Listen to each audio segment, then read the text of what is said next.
Good afternoon, everyone. This evening, we're going to be talking about the New START Treaty. I know in these very untrying times between the conflict between Russia and Ukraine, the one thing that we've been hearing constantly is is there going to be a World War III with all the nuclear ornaments and power that Russia and the US have? If America breaks essentially the agreement by the way of assisting Ukraine because Ukraine is not part of NATO. It's not part of the many countries that some of them started within the 90s, but we understand that the NATO treaty actually started back in 1949. And if America breaks that treaty by assisting Ukraine in the war against Russia, now Russia has reached out to China by some form of fashion and asking for economic and military support. And what's important here, Russia is still within their right to do so because China is not part of NATO, which is very, very important that we talk about these things. So the treaty that we have with Russia is basically some inspections that we're going to be tracking the usage, your exercises, anything dealing with missiles, and also any missile bodies that can attach nuclear warheads to. And we're going to talk about some of those things today. So first and foremost, when Barack Obama was in office, they started the New START Treaty. Okay, and we're going to go some over the details of what this treaty actually entails. But this was monumental for us not to have a nuclear holocaust. This is one of the things that people have been worried about for quite some time now. And the New START Treaty somewhat prevents that. Again, if America is caught red-handed, the hand in the cookie jar, trying to assist Ukraine in support of this war by supplying soldiers, military equipment, etc., Russia could see this as a breach of a treaty, breach of contract, breach of agreement, and that could start off a nuclear holocaust. And I'm not trying to essentially speak ill will things that this could occur. I'm just telling you that there is a treaty in place to prevent such things and to have transparency on the nuclear inventory that Russia and America has. This is very important. So bear with me as we go down this treaty so we can map out some of the details so you understand how and what this treaty actually does. I won't be before you long, but I believe that this will give you some good insight how that you should really think about the situation if certain things occur. Because I behoove you, United States of America should not involve themselves militarily in this conflict between Ukraine and Russia because this can set off a domino effect of things that none of us could probably stop. Okay, the only thing we do as citizens is cry out and complain and debate publicly. That's pretty much we all can do. But if they break this contract, some other things may occur which none of us will like to see, especially if you hold life as one of the most precious things in the world. All right. With that being said, good afternoon, Brent C. The New START Treaty, it says here the treaty structure, the treaty between the United States of America and the Russian Federation measures the further reduction and limitation of strategic offensive arms, also known as the New START Treaty. And what's also important about this, I pointed this out in one of my other videos, as I was telling you guys, the nuclear bodies, the payloads that some of the Russian missiles can actually carry. And I was giving you guys the answer to the test. And I say they can just simply load nuclear warheads on top of these missiles. And one of those missiles, and again, I spelled it SARAMT. Go look up those long-range missiles that Russia has that can reach America very, very easily. It can reach 11,000 miles. And just for some context, from Russia to California is only 5,200 miles. FYI, let's get back into it. So with that being said, I'm just going to point out some very key things, okay? They state here that the New START Treaty entered into force on February 5th, 2011, okay? And we understand that this has been renewed because this 10-year treaty actually expired last February of 2021, and then they extended it for an additional 5 years. Here's some of the aggregate limits of these missiles. 700 deployed intercontinental ballistic missiles called ICBMs, and that's what I'm going to be calling from now on, ICBMs. It says deployed submarine launched ballistic missiles and deployed heavy bombers equipped for nuclear armament, meaning those big bomber planes, okay? That's your SLBMS. 1,500 nuclear warheads on deployed ICBMs, okay? Those nuclear warheads on those what? Intercontinental ballistic missiles. Yeah, I want you to wait for it. I want you to really get the pause for effect here. Don't forget, a nuclear warhead is just the head of a missile, right? The whole missile is the delivery system in order for that nuclear missile in order for that nuclear missile to launch, okay, is attached to a body. Just like when we go up into space, you kind of see the spaceship attached to rockets. It's similar, but not the same. But it helps propel that warhead to the destination in which it's intended for. Okay. All right. Now, 800 deployed and non-deployed ICBM launchers. And all what that means is that some of these missiles are ready and some of these missiles are not ready. That's all that means. Some missiles are non-deployed and some are deployed, meaning they are attached to underground missile silos. They're attached to bombers of some sort. They're in submarines. They are maybe on even nuclear trucks that they may have. And some of them are just not just ready, but they still count them because this with a couple of modifications, a few add-ons, it'd be ready to go. Okay. Now, New START limits all Russian deployed. Listen to this. It limits all Russian deployed intercontinental range nuclear weapons, including every Russian nuclear warhead that is loaded onto an intercontinental range ballistic missile that can reach the United States in approximately 30 minutes. 30 minutes. It can reach the United States in 30 minutes, ladies and gentlemen. And this is what I'm referring to. They already have the technology. They already have the ornaments. They already have the missiles. They already have the warheads. They can reach the United States of America very, very easily. And again, this is coming from state.gov. This is the treaty website. They're giving you all the information here because a lot of people, I don't know if the missiles can reach America. America already knows this because of this New START treaty. Let me move on. It says here, the two most operational available on the Russian Federation's new long-range nuclear weapons that can reach the United States. Extending the New START ensures we have verifiable limits on the mainstay of Russian nuclear weapons that can reach the United States homeland for the next 5 years. Again, this is an agreement. That's all a treaty is, an agreement. You're not going to shoot yours, and you're going to let us check yours to make sure you're not going to shoot yours. Okay, we're going to let you do ours too. That's what this agreement is really talking about. Clear and transparency. But ladies and gentlemen, we're going to get into part of the treaty where it's certain language, but basically they're saying we're going to allow each other to use our satellites in order to look to see what you guys are doing with your missiles and if you're moving your nuclear warheads, because a lot of satellites has all these different sensors that can detect certain amount of radiation on a nuclear level. Now, with that being said, Russia has majority of Russian land is inhabitable. So we don't know what type of silos that they may have that they may have dig pre-satellite era, meaning where there were so many satellites, now you can't really do anything without satellites watching you. We don't know if Russia has anti satellite that blocks satellite imagery, blocks satellite sensors. We don't know what technology has driven us in this new age. What am I trying to say? America or Russia essentially don't know what each other have. They only know what they've been showing each other. You get what I'm trying to say?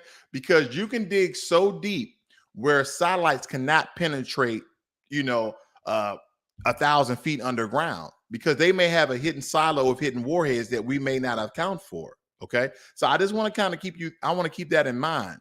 Just because I show you what I got, don't mean that's all I have. It's kind of like, I don't know, I show you a picture of my of a bank account. Well, that's one of my bank accounts. I actually have about 3 or 4 bank accounts, if that makes it any clearer for you. Okay.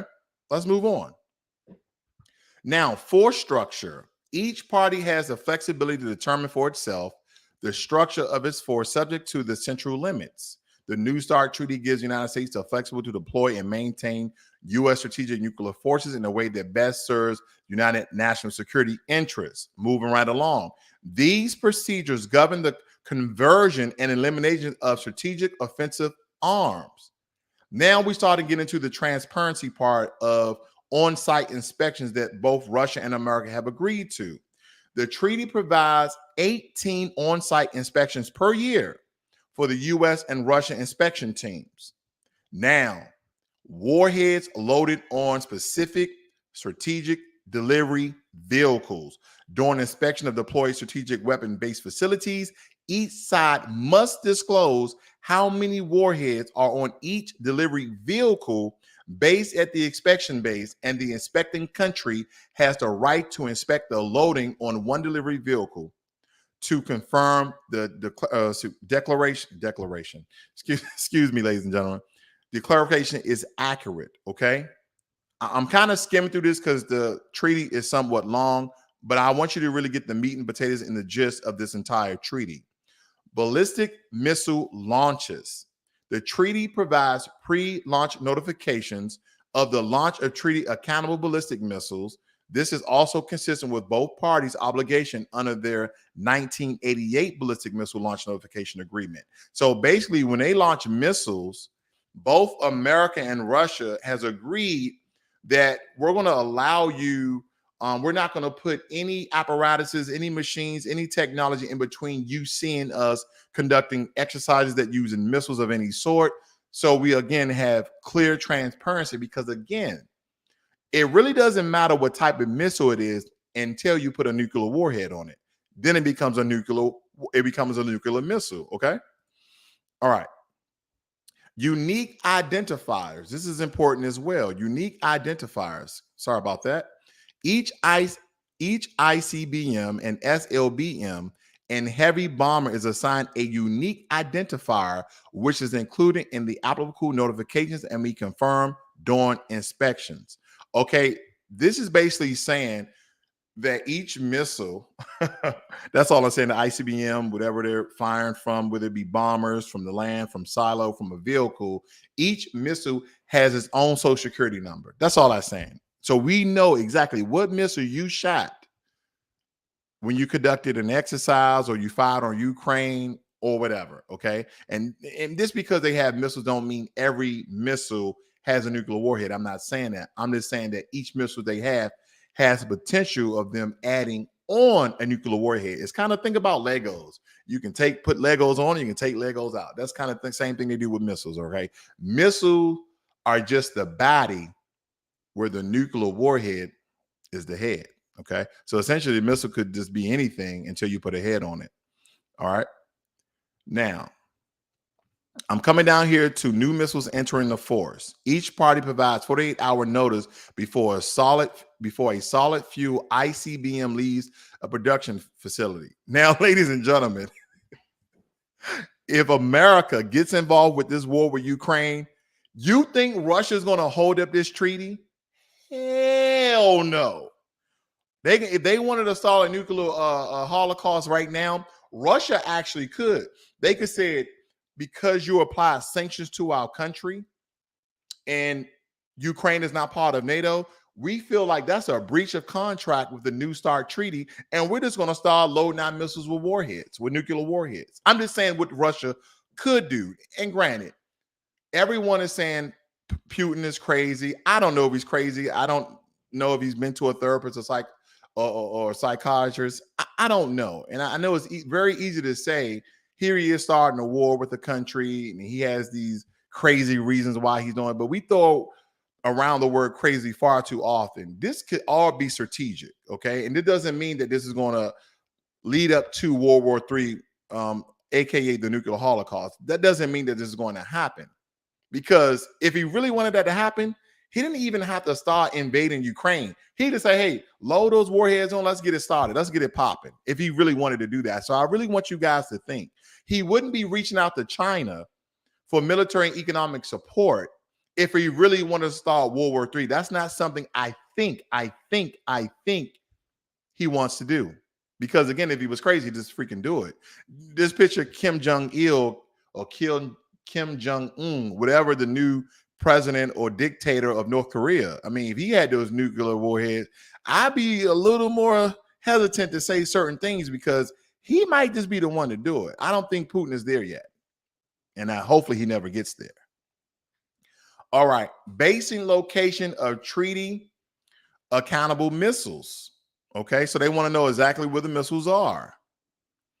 Now they're talking about implementation of the inspections, how many on-site inspections, etc.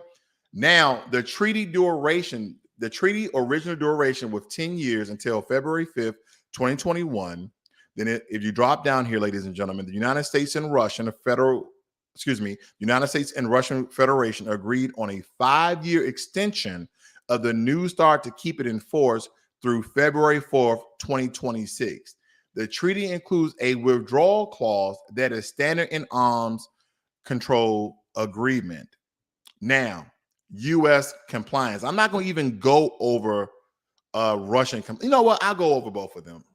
So we have some context here. Russian compliance.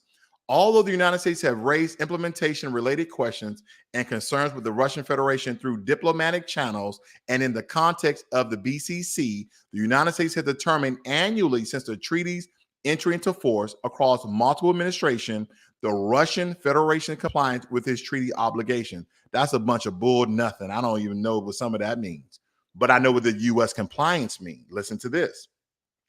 The United States is in compliance with its New START obligation. The Russian Federation has criticized, listen to this, the Russian Federation has criticized U.S. procedures used to convert B-52H heavy bombers and Trident SLBM launchers. The United States stands by its conversion procedures, which renders the converted SLBM launchers and heavy bombers incapable of employing nuclear weapons, thereby removing them from accountability under the treaty. Russia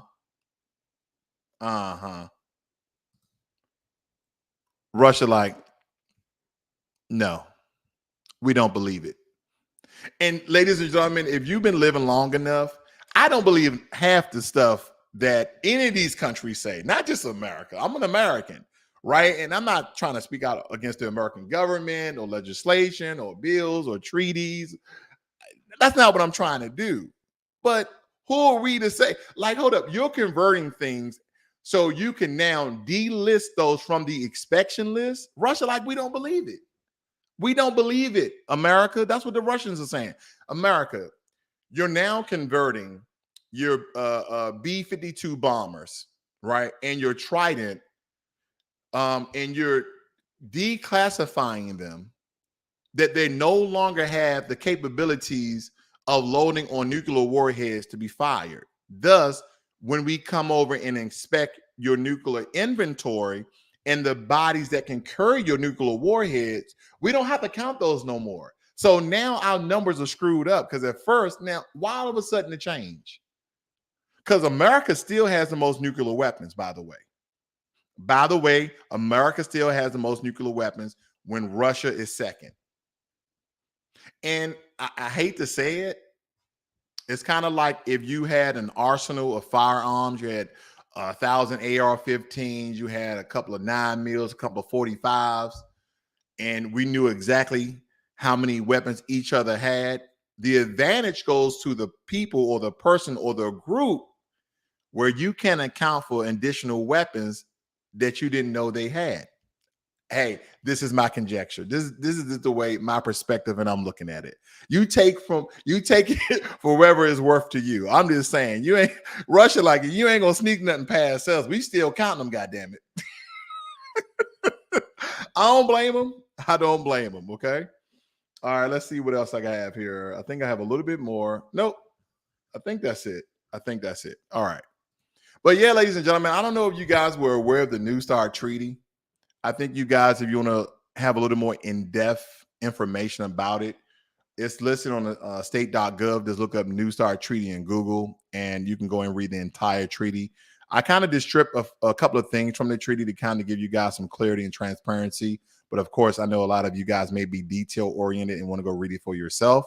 Because again, anytime you listen to anyone on YouTube regarding certain things, you're going to get bias. You're going to get their perspective. You're going to get their conjecture. You're going to get their viewpoint. So be very, very aware of that. By the way, ladies and gentlemen, you guys have a great and wonderful day. I see you guys on the next one. Thank you for joining me, Brent C. Make sure you comment once the video ends as well and tell me what you think about this video. Please like, subscribe, and share. This is Financial Literacy 101. Learn money and now politics. I'm out.